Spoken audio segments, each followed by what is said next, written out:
فكري تناجي الله في صبر وترجو رحمة تسري فعاش القلب إخلاصا وصرت تحوم كالطير تحلق في ثقافات وتنهل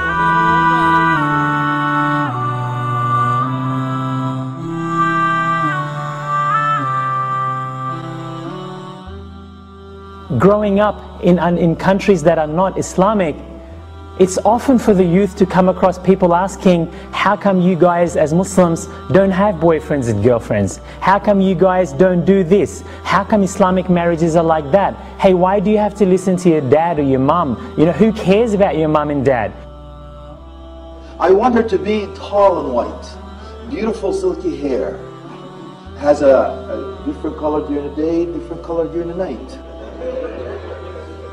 إذا رأيتها من بعيد, if you see her from far, she's beautiful. And if she comes close, she's even more beautiful. As if she's riding a horse.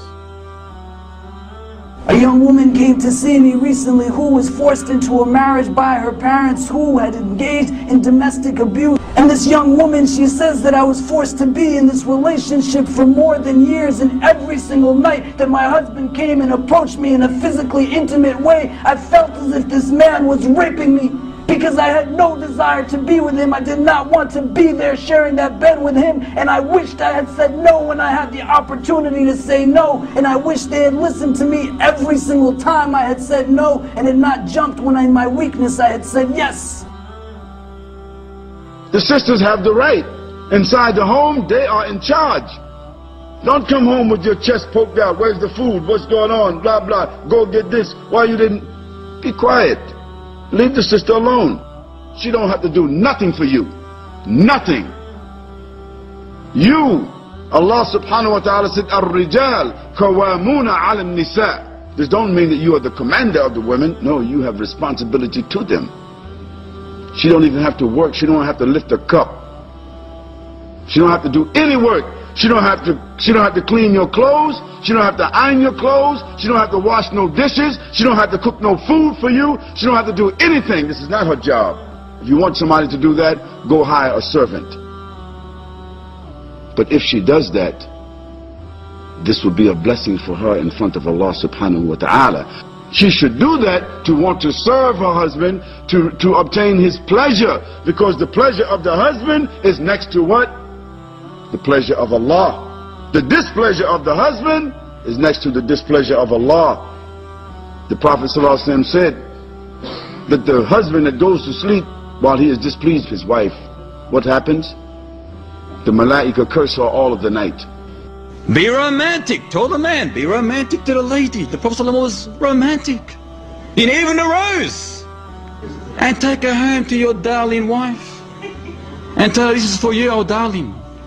Believe me, wallahi, that would change her whole day. That would change the whole day. And you have the best meal that night.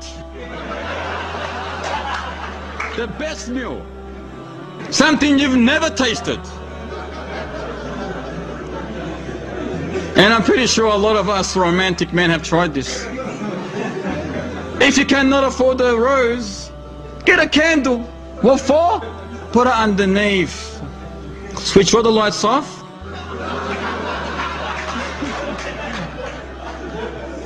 Switch all the lights off and have dinner together under a candlelight. Or you want to be more romantic, go to the moon. Underneath the light of the moon.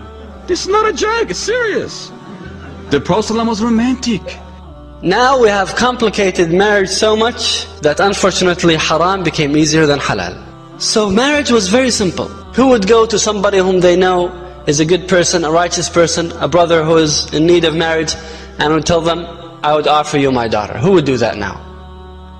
They would think that it's shame, it's embarrassing, it's not good, it's lowering your status. And Rasulullah ﷺ told the ones who wanted to choose a different path that this is not my sunnah. The ones who wanted to practice a life of celibacy and get away from marriage because they heard that this was the practice of the Christian monks, Rasulullah ﷺ said, this is not my sunnah, this is not my way.